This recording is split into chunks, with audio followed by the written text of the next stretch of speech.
ननाथो ननाथः सदा वेङ्कटेशं स्मरामि स्मरामि।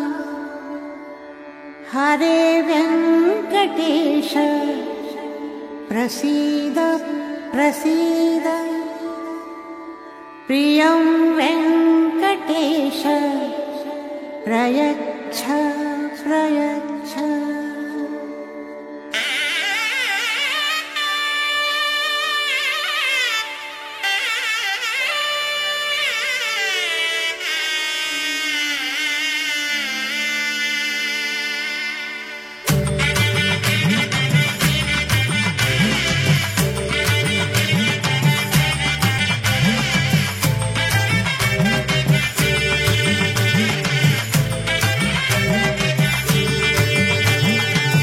गोविंदा गोविंदा गोविंदा गोविंदा गोविंदा गोविंदा गोविंदा गोविंदा कल्याण वेंकटेश्वर गोविंदा गोविंदा गोविंदा गोविंदा गोविंदा गोविंदा गोविंदा गोविंदा गोविंदा कल्याण वेंकटेश्वर गोविंदा गोविंदा गोविंदा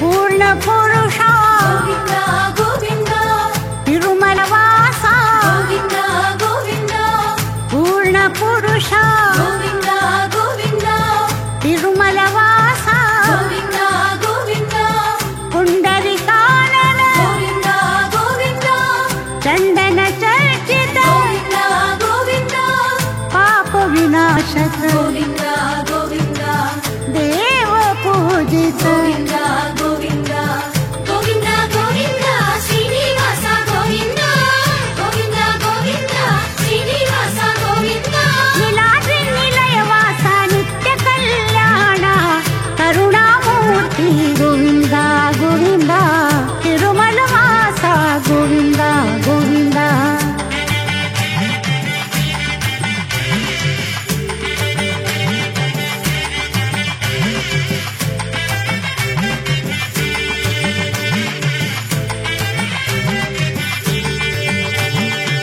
श्री पद्मावती प्रिया गोविंदा नंद नंदना गोविंदा गोविंदा श्री पद्मावती प्रिया गोविंदा नंद नंदना गोविंदा गोविंदा गोविंदा हरे गोविंदा गोविंदा करुणा सागर गोविंदा गोविंदा श्री वेंकटेश्वर गोविंदा गोविंदा दिव्य मंगल रूपा गोविंदा गोविंदा गोविंदा गोविंदा श्रीनिवास गोविंदा गोविंदा गोविंदा श्रीनिवास गोविंदा नीलाद्रि निलयवास नित्य कल्याण करुणामूर्ति गोविंदा गोविंदा तिरुमल वास गोविंदा गोविंदा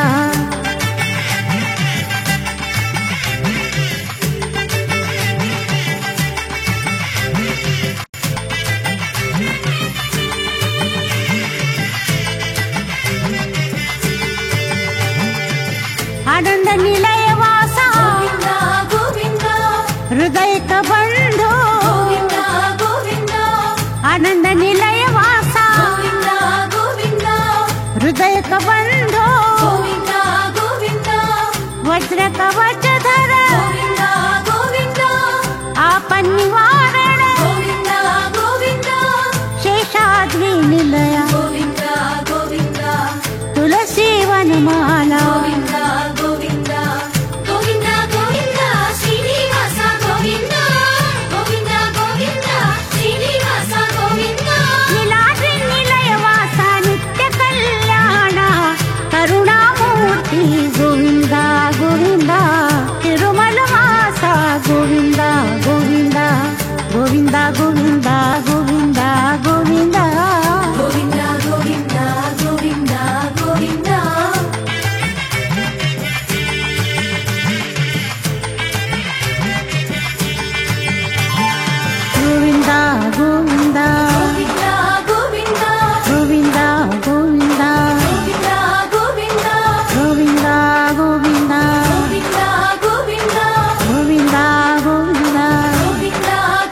ஸ்ரீமதே ராமானுஜாய நமக. ஏகாதசி வைபவம்.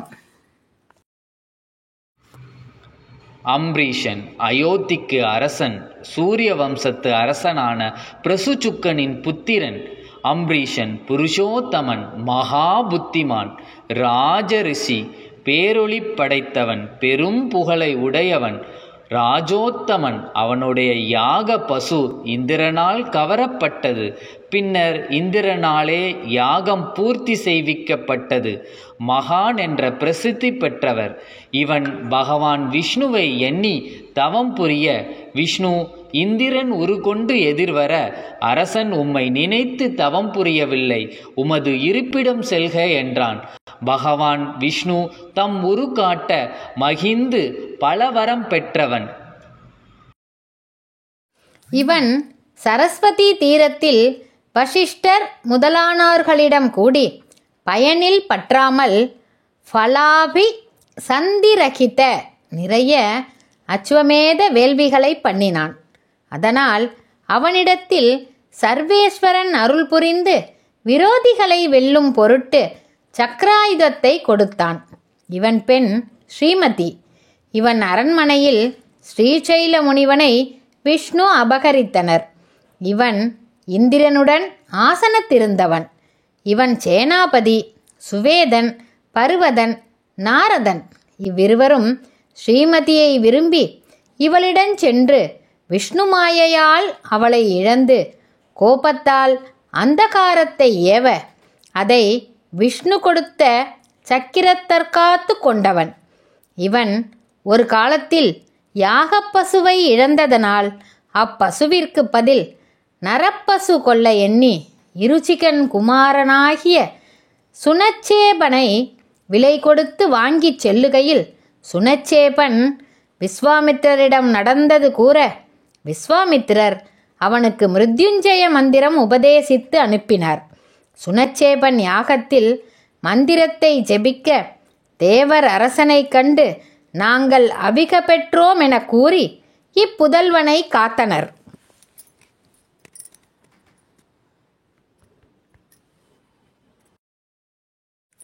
இவன் ஏகாதசி விரதம் அனுஷ்டித்து முடிவில் 60 கோதானம் செய்து துவாதசியில் பாரணை செய்ய இருக்கையில் துர்வாசர் அதிதியாக வந்து அன்னம் வேண்ட அரசன் களிப்புற்று வருகவென்றான். அவரை தன்னோடு உணவு கொள்ளுமாறு அம்பரீடன் வேண்டினான். முனிவர் நீராடி வருவதாக கூறி காளிந்தி நதிக்கு சென்றார். அப்பொழுது நண்பகற்போது நெருங்கிவிட்டது. துவாதசி முடிவிற்கு சிறிது நேரமே எஞ்சியிருந்தது. அதற்குள் நோன்பை முடித்து உணவு கொள்ள வேண்டும். இன்றேல் நோன்பு பலனில்லாமற் போய்விடும். உண்டுவிட்டாலோ சினமே உருவான துர்வாசர் வசவுரை வழங்கி விடுவார். அரசன் இருதலை கொல்லி எறும்பை போல உள்ளம் வருந்தினான். தன்னுடைய ஆசிரியர்களை கலந்து எண்ணினான். அவர்கள் நீரை மட்டும் உண்டால் உணவு உண்ட பலன் கிடைக்கும் என்றார்கள். அதற்கிணங்கிய அரசன் சிறிது நீரை அறிந்துவிட்டு முனிவருடைய வருகையை எதிர்பார்த்து கொண்டிருந்தான்.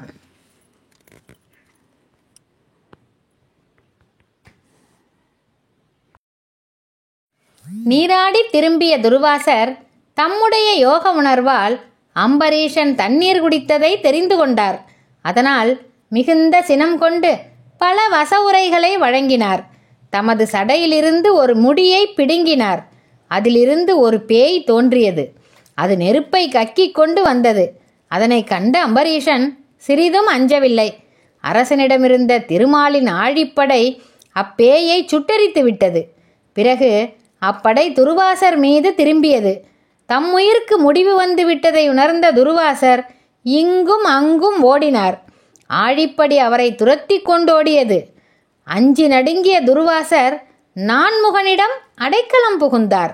நான்முகன் அவரை காப்பது தன்னால் இயலாது என்று கூறி மறுத்துவிட்டான். பிறகு சிவனை அண்டினார். சிவனும் திருமாலிடம் அடைக்கலம் புகுவதுதான் நல்லது என்று கூறிவிட்டார். துர்வாசரோ திருமாலிடம் ஓடினார். திருமாலோ என்னுடைய அன்பர்களின் நோக்கத்தை நான் தடை செய்யக்கூடாது, அந்த அம்பரீஷனிடமே அடைக்கலம் புகுவீராக என்று கூறிவிட்டார். துர்வாசர் அம்பரீஷனிடம் ஓடி அவனுடைய கால்களை பிடித்து கொண்டார். அம்பரீஷன் முனிவர் தன் கால்களை தொட்டதும் துன்பமுற்று உள்ளம் இறங்கினான். திருமாலினுடைய ஆழிப்படையை போற்றி புகழ்ந்தான். முனிவரை கொன்ற பழி தனக்கு உண்டாகாமல் இருக்க வேண்டுமென்று வேண்டிக் கொண்டான். தீயென சுடர்விட்டு கொண்டிருந்த ஆழிப்படை அம்பரீஷனுடைய வேண்டுகோளுக்கிணங்கி தணிந்து விட்டது. துர்வாசர் அம்பரீஷனுடைய பெருந்தன்மையை பாராட்டினார். அதுவரையில் சாப்பிடாமல் இருந்த அரசன் துர்வாசருக்கு உணவளித்துவிட்டு தானும் உண்டான். பிறகு இம்மன்னன் அரசாட்சியை தன் மகனிடம் கொடுத்துவிட்டு தவஞ்செய்து வீடு பேற்றை அடைந்தான். இவன் குமாரர்கள் விரூபன், கேதுமான். இவனது சரித்திரத்தை பாகவதத்தில் விசேஷமாக சொல்லப்படுகிறது. வால்மீகி ராமாயணத்தின் பாலகாண்டத்தில் இவனை பற்றிய பல செய்திகளை காணலாம்.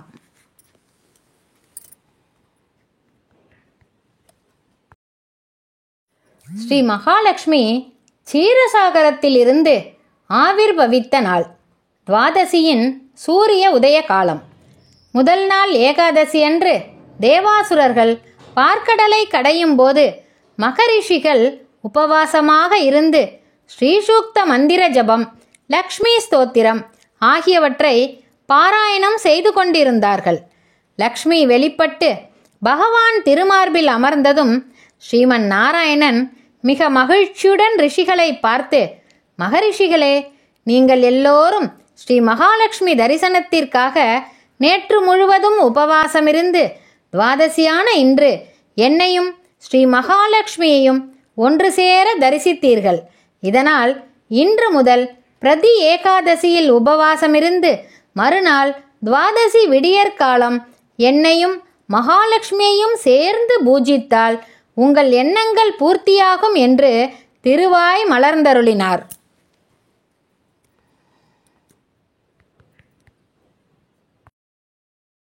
பாண்டவர்களுக்கும் கௌரவர்களுக்கும் நடந்த யுத்தத்தில் பாண்டவர் படைக்கு துருபதன் மகன் திஷ்டத்யுமன் படைத்தலைவனாகவும் கௌரவர் படைக்கு பீஷ்மர் முதல் படைத்தலைவராகவும் பொறுப்பேற்றனர். முதல் நாள் போரில் கௌரவர் படைகள் வெற்றி பெற்றன. அர்ஜுனனின் கடுமையான தாக்குதலினால் இரண்டாம் நாள் போரில் பாண்டவருக்கு வெற்றி கிடைத்தது.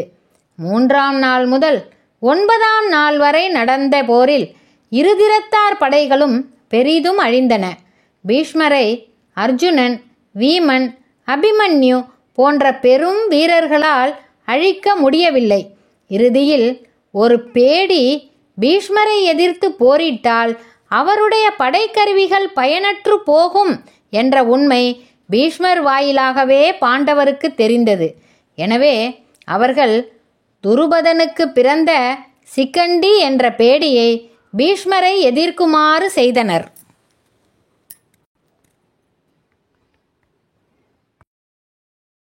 அச்சமயத்தில் அர்ஜுனன் பீஷ்மர் மீது அம்புமாறி பொழிந்தான். பீஷ்மர் வலிமை குன்றி சாய்ந்தார். முற்பிறப்பில் தான் செய்திருந்த சபதத்தை நிறைவேற்றும் வண்ணம் அம்பை என்னும் இளவரசி சிக்கண்டியாய் வந்து போர் முனையில் பீஷ்மரை வீழ்த்தினாள். தன் விருப்பப்படி உயிர்விடும் வரத்தை பெற்றிருந்த பீஷ்மர் உத்தராயண சுக்லபக்ஷ ஏகாதசிக்காக அம்பு படுக்கையில் படுத்து காத்திருந்தார். அப்பொழுது யுதிஷ்டிரர் கேட்ட சில கேள்விகளுக்கு பீஷ்மர் விடையாகும் வண்ணமாக உபதேசித்ததே பகவான் விஷ்ணுவின் பெயர்களின் புகழ்பாடும் ஸ்ரீ விஷ்ணு சகஸ்ரநாமம்.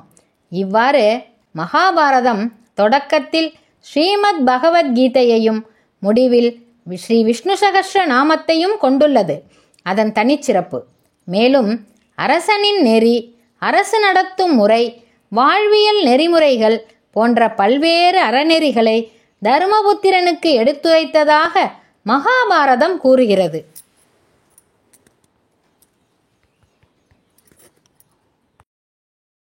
விஞ்ஞான விளக்கம். 3000 ஆண்டுகளுக்கு முன்னரே கிரேக்க மருத்துவ அறிஞர் ஹிப்போகிரட்டஸ் உடல் தன்னிடமுள்ள கழிவுப் பொருள்களை வெளியே தள்ளாதிருக்கும் வரை ஒருவர் அதிகமாக சாப்பிட அது அவனுடைய உடலுக்கு கெடுதலையே உண்டு பண்ணும் என்றும், உபவாசம் ஒரு சிறந்த மருத்துவ சிகிச்சை என்றும் கூறியுள்ளார். மேலை நாடுகளில் அன்று முதல் உபவாசம் பற்றி பல வகையில் விவாதித்தும் பல மருத்துவ நிபுணர்களால் நோயாளிகளுக்கும் ஆரோக்கியமானவர்களுக்கும் உபவாச சிகிச்சை அளித்து அதன் நன்மைகளை அறிந்து கொண்டுள்ளனர். உபவாசத்தின் மேன்மைகளை கிரேக்க மருத்துவர் ஹிப்போகிரட்டஸ் அறிந்து கூறிய காலத்திற்கு முன்னாலேயே பல ஆயிரக்கணக்கான ஆண்டுகளுக்கு முன்பே நமது பாரத நாட்டு மகரிஷிகள் அவருடைய பொறிகளுக்கு அப்பாற்பட்ட சக்தியால் அதனை அறிந்து கூறியுள்ளனர்.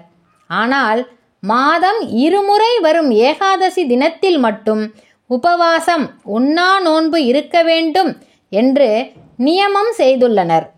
15 நாட்களுக்கு ஒரு முறை உபவாசம் என்றால் பஞ்சமியிலிருந்து பஞ்சமிக்கோ அஷ்டமியிலிருந்து அஷ்டமிக்கோ அல்லது இன்னும் பல திதிகளில் ஏன் உபவாசம் கடைபிடிக்க கூடாது என்ற கேள்வி உண்டாகிறது. ஏகாதசியில் மட்டும் உபவாசம் இருக்க வேண்டும் என்ற நியமத்தை ஏன் ஸ்மிருதிக்காரர்கள் ஏற்படுத்தியுள்ளனர்? இந்த தினத்திற்கு மட்டும் ஒரு மகத்துவம் ஏன் கொடுத்திருக்கிறார்கள்? இதற்கு விஞ்ஞான அடிப்படையில் ஏதாவது சிறப்பு நன்மைகள் இருக்கிறதா என்பது பற்றி பார்ப்போம்.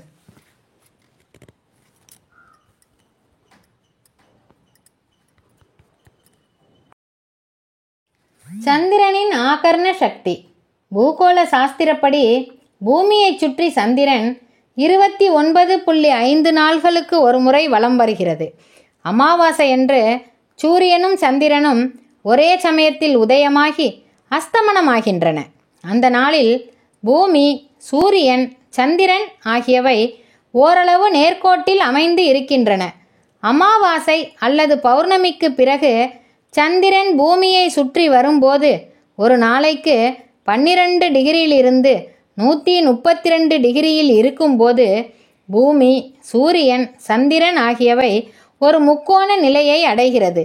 அப்போது மற்ற நாட்களை விட அதிக அளவு பூமியின் மீதும் பூமியிலுள்ள ஜலவர்க்கங்களின் மீதும் சந்திரனின் ஈர்ப்பு சக்தியால் பாதிப்பு உண்டாகிறது. சந்திரன் கேந்திரத்திற்கு 180 டிகிரிக்கு வந்தவுடன் அதன் ஆகர்ண சக்தியின் ஆற்றல் நமக்கு தெரிய வருகிறது. இந்த நாட்களில், அதாவது அமாவாசை அல்லது பௌர்ணமி நாட்களில் சமுத்திர நீர் அதிகமாக மேல் நோக்கி பொங்கி எழுவதை நாம் பார்க்க முடிகிறது. இதனால் அமாவாசை அல்லது பௌர்ணமியில் சந்திரனின் ஆகர்ஷண சக்தி பூமியிலுள்ள ஜலவர்க்கத்தின் மீது எந்த அளவுக்கு பாதிக்கிறது என்று அறிய முடிகிறது.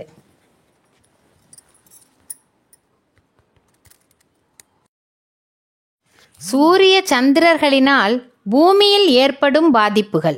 ரஷ்ய தேசத்தைச் சேர்ந்த பிரபல பௌதீக சாஸ்திர விஞ்ஞானி திரு ஏ. ஏல்கின் என்பவர் சூரியன், சந்திரன், பூமி ஆகியவை ஒரு குறிப்பிட்ட கோணத்திற்கு அனண்டூனு வரும்போது வரும் விபத்துகளை பற்றி ஆராய்ச்சி செய்து கீழ்கண்டபடி கூறியுள்ளார்.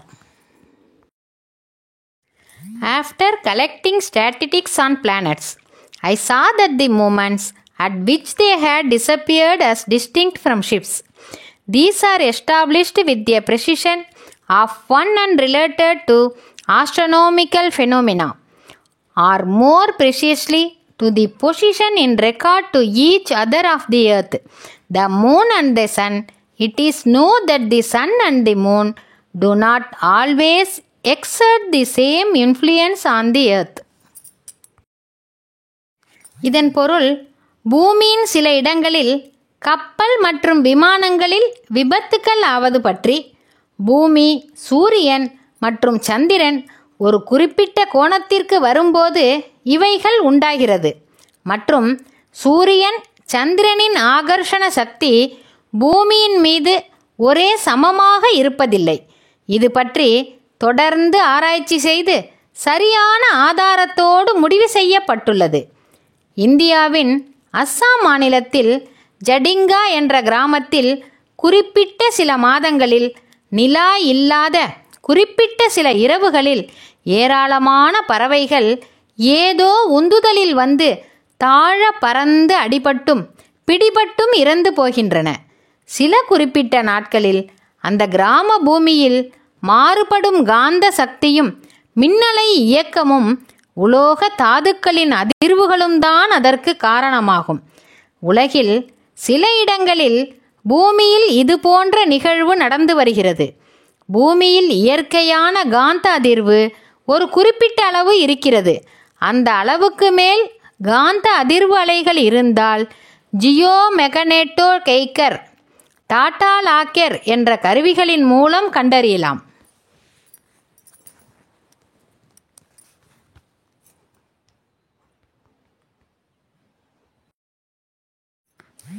நீரின் மகத்துவம். நமது உடலின் மொத்த எடையில் 70% நீராகத்தான் உள்ளது. உயிருக்கு அடிப்படையாக அமையும் புரோட்டோபிளாசத்தில் 90% நீராகத்தான் உள்ளது. நம் உடலில் உள்ள எல்லா திரவங்களிலும் நீர் காணப்படுகிறது. நம் உடலில் உள்ள கழிவுகள் நீரின் மூலமாகத்தான் வெளியேற்றப்படுகின்றன. நம் உடலின் வெப்பத்தை சீராக வைப்பதிலும் நீரின் பங்கு முக்கியமானதாகும். நமது உடலில் எந்த நேரத்திலும் ஒரு குறிப்பிட்ட அளவில் நீர் இருந்து கொண்டே இருக்க வேண்டும். நீர் இல்லாவிட்டால் உடலில் வளர்சிதை மாற்ற நிகழ்ச்சியே இல்லாது போய்விடும். பின் உடலும் இல்லை, உயிரும் இல்லை. மனிதன் உணவின்றி கூட சில நாள்கள் உயிர் வாழ முடிகிறது. ஆனால் நீரின்றி வாழ முடிவதில்லை. மொத்தத்தில் வயது வந்த மனிதனின் உடலில் 70% நீராகத்தான் உள்ளது. Human body contains 70% water.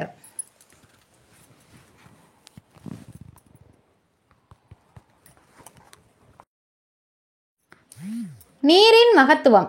நமது உடலின் மொத்த எடையில் 70% நீராகத்தான் உள்ளது. உயிருக்கு அடிப்படையாக அமையும் புரோட்டோபிளாசத்தில் 90% நீராகத்தான் உள்ளது. நம் உடலில் உள்ள எல்லா திரவங்களிலும் நீர் காணப்படுகிறது. நம் உடலில் உள்ள கழிவுகள் நீரின் மூலமாகத்தான் வெளியேற்றப்படுகின்றன. நம் உடலின் வெப்பத்தை சீராக வைப்பதிலும் நீரின் பங்கு முக்கியமானதாகும். நமது உடலில் எந்த நேரத்திலும் ஒரு குறிப்பிட்ட அளவில் நீர் இருந்து கொண்டே இருக்க வேண்டும். நீர் இல்லாவிட்டால் உடலில் வளர்சிதை மாற்ற நிகழ்ச்சியே இல்லாது போய்விடும். பின் உடலும் இல்லை, உயிரும் இல்லை. மனிதன் உணவின்றி கூட சில நாள்கள் உயிர் வாழ முடிகிறது. ஆனால் நீரின்றி வாழ முடிவதில்லை. மொத்தத்தில் வயது வந்த மனிதனின் உடலில் 70% நீராகத்தான் உள்ளது. Human body contains 70% water.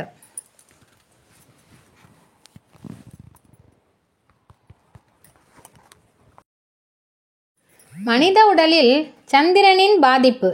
Ekadashi தினம் சூரியன், பூமி, சந்திரன் ஆகியவை ஒரு முக்கோண நிலையை அடையும் போது சந்திரனின் ஈர்ப்பு சக்தியால் பூமியிலுள்ள ஜலவர்க்கத்தின் மீது பாதிப்பு உண்டாக தொடங்குகிறது. மனித உடலில் 70% நீர் நிறைந்திருப்பதால் ஏகாதசி தினம் மனித உடலும் சந்திரனின் ஆகர்ஷண சக்தியால் பாதிக்கப்பட்டு ஜீரண உறுப்புகள் சரிவர வேலை செய்ய முடிவதில்லை. அப்போது உணவருந்தினால் சரியாக ஜீரணமாவது கடினம். சந்திரனின் ஆகர்ஷண சக்தியால் சமுத்திர நீர் பொங்கி எழுந்து அலைக்கழிக்கப்படுவதைப் போல மனித உடலிலும் உள்ள நீரில் பாதிப்பு உண்டாகி ஜீரண சக்தியை இழந்து விடுகிறது. மாதம் 2 முறை வரும் ஏகாதசி நாட்களில் தொடர்ந்து உணவை உட்கொண்டு வருபவர்களுக்கு அஜீரணம், இன்டைஜஷன் உண்டாகலாம். அஜீரணமானவுடன் மருந்து உட்கொள்வதும் சாப்பிட்ட உணவை பலவந்தமாக ஜீரணிக்க முயற்சி செய்வதும் இயற்கைக்கு விரோதமான செயலாகும். இதன் விளைவு முதலில் சிறிய சிறிய நோய்கள், பிறகு நிரந்தரமான நோய்கள் உண்டாகிறது. இந்த நாகரீக யுகத்தில் நாம் அனுபவித்து கொண்டிருக்கும் நிலை.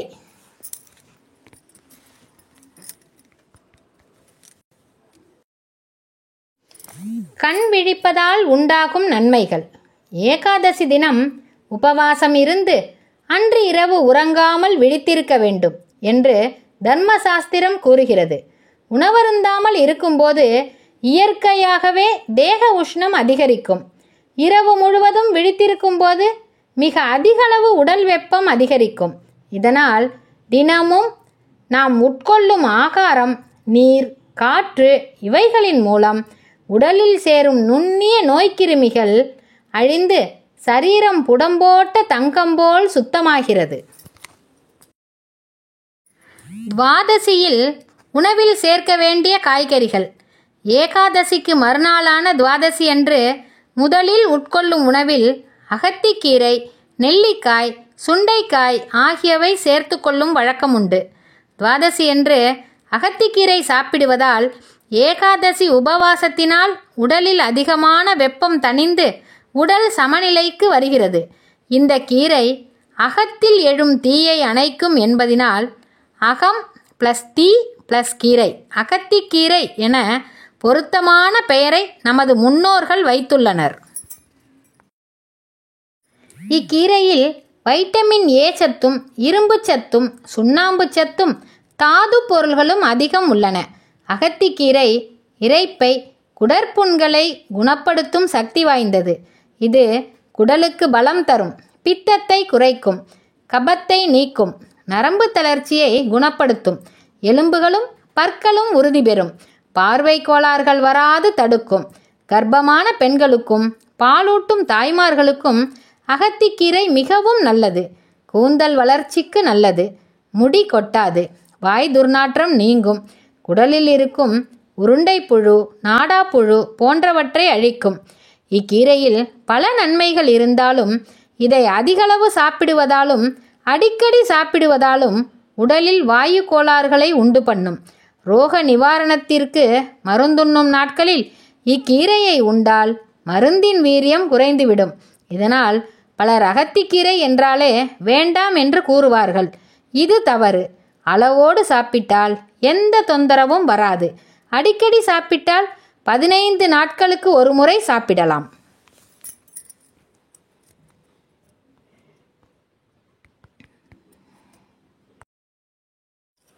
ஒரு நாள் ஓய்வுக்கு பிறகு ஜீரண உறுப்புகள் நன்கு செயல்பட நெல்லிக்காய் துணை புரிகிறது.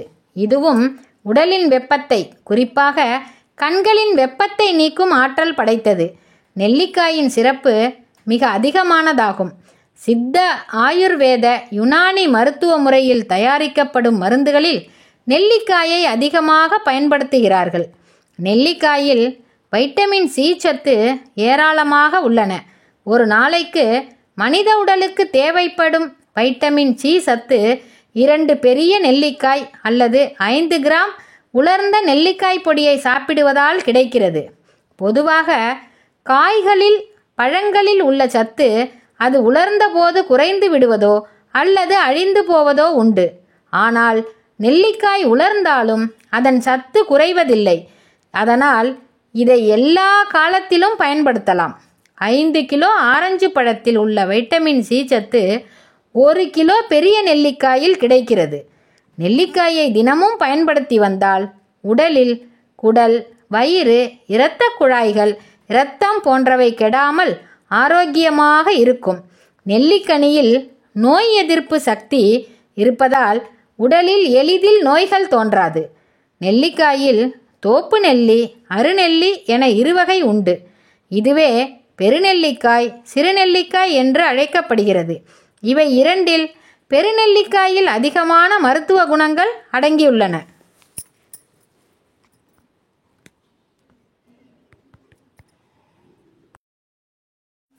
மனிதர்களுக்கு ஏற்படும் பல நோய்களில் குடல் கிருமி நோயும் ஒன்று. கண்ட உணவுகளை எல்லாம் சாப்பிடுவதால் குடலில் கழிவுகள் சேர்ந்து கிருமிகள் உருவாகின்றன. குடல் கிருமிகளில் நாக்குப்பூச்சி, கீரிப்பூச்சி, அந்துப்பூச்சி, உருண்டைப்புழு, நாடாப்புழு, கொக்கிப்புழு என பல வகை உள்ளன. இக்கிருமிகளினால் உடலில் இரத்தம் குறையும். எவ்வளவு சாப்பிட்டாலும் உடல் மெலிவடையும். அடிக்கடி வயிற்று வலி உண்டாகும். சரியாக தூக்கம் வராது. ஆசனவாயில் அரிப்பு உண்டாகும். குடலில் புண்ரணக்கட்டிகள் உண்டாகும். இன்னும் பல நோய்கள் வயிற்றில் தோன்ற இக்கிருமிகள் காரணமாகிறது. குடலை எப்போதும் சுத்தமாக வைத்து கொள்ளவும், குடலில் உண்டான கிருமிகள் அழியவும், மீண்டும் கிருமிகள் தோன்றாமல் இருக்கவும் சுண்டைக்காய் பயன்படுகிறது. துவாதசியில் அகத்திக்கீரையுடன் சுண்டைக்காயையும் சேர்த்து சாப்பிடுவதால் குடல்கள் சுத்தமாகி நன்கு செயல்படும். 3 வகை உபவாசம். முதல் வகை, ஒரு சொட்டு நீரையும் கூட பருகாமல் இருக்கும் உண்ணாவிரதம் சுத்த உபவாசம் எனப்படும். இந்த முறை நல்ல தேக ஆரோக்கியம், மனோபலம் உள்ளவர்களுக்கு சிறந்தது. 2ஆம் வகை நிறைய அளவு நீரை மட்டும் பருகி விரதம் இருப்பது உபவாசத்தில் 2வது வகையை சேர்ந்ததாகிறது. இந்த உபவாச முறையை பொதுவாக எல்லோரும் மேற்கொள்ளலாம். 3வது வகை பருவகாலத்திற்கு தக்கவாறு கிடைக்கும் குறிப்பிட்ட சில பழங்களின் சாற்றையும் இளநீரையும் ஒரு நாளைக்கு 3 அல்லது 4 முறை பருகி உபவாசத்தை கடைபிடிப்பது 3வது வகை. இந்த முறை சிறுவர்களுக்கும் மிகவும் வயதானவர்களுக்கும் நோயாளிகளுக்கும் ஏற்ற உபவாசம்.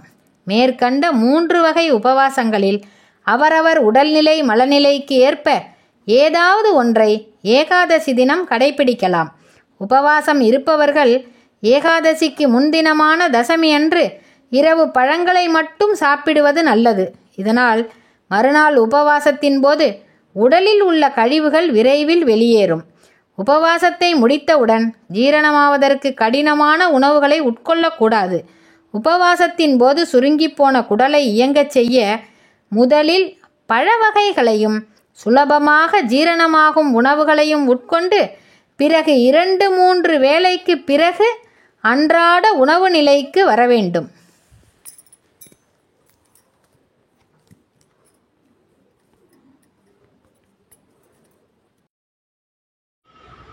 உபவாசம் என்பதின் பொருள் உபை என்றால் அருகில் என்றும் வசம் என்றால் வசிப்பது என்றும் அர்த்தம். உபவாசம் என்றால் கடவுளுக்கு அருகில் வசிப்பது என்று பொருள். உபவாசத்தை உண்ணா நோன்பு, உண்ணா விரதம் என்று பெயர்களாலும் அழைக்கப்படுகிறது. உண்ணா நோன்பு, உண்ணாவிரதம் என்பதில் வரும் முதல் சொற்கள் உண்ணாமல் இருப்பதை குறிக்கும். உண்ணாமல் இருந்தால் மட்டும் போதுமா? போதாது. உண்ணாமல் இருக்கும்போது மனம் இறை உணர்வோடு இருக்க வேண்டும் என்பதால் தான் அத்துடன் நோன்பு, விரதம் என்ற சொற்கள் சேர்க்கப்பட்டு உள்ளன. एवं भूतमत्कैङ्कर्यप्राप्त्युपायतया अवक्लिप्तसमस्तवस्तुविहीनोऽपि अनन्ततद्विरोधि पापाक्रान्तोऽपि अनन्तमदपचारयुक्तोऽपि अनन्तमदीयापचारयुक्तोऽपि अनन्त असह्यापचारयुक्तोऽपि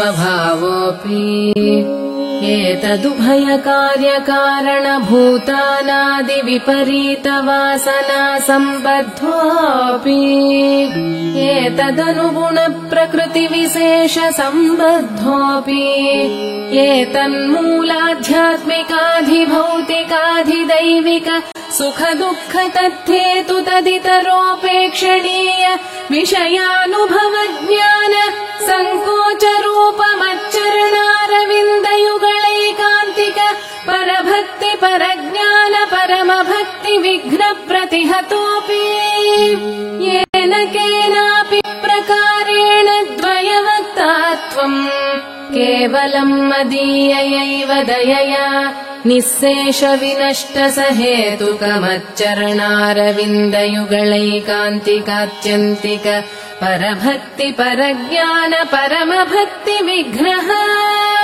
मत्प्रसादलब्धमच्चरणारविन्दयुगलैकात्यन्तिक परभक्ति परज्ञान परमभक्तिः मत्प्रसादादेव साक्षात्कृत यथावस्थित मत्स्वरूप रूप गुणविभूति लीलोपकरण विस्तारः अपरोक्ष सिद्धमन्ययाम्यत मद्दास्यैक स्वभावात्मस्वरूपः मदेकानुभवः मद्दास्यैक प्रियः परिपूर्णानवरत नित्य विशदतमानन्य प्रयोजनानवधिकातिशय प्रियमदनुभवस्त्वम् तथाविधमदनुभव जनितानवधिकातिशय प्रीतिकारिता शेषावस्थोचिता शेष शेषतैकरतिरूप नित्य किङ्करो भव एवं भूतोऽसि भौतिकाधिदैविक दुःखविघ्नगन्धरहितस्त्वम् द्वयमर्थानुसन्धानेन सह सदैवम् वक्ता यावच्छरीरपातम् अत्रैव श्रीरङ्गे सुखमास्वा।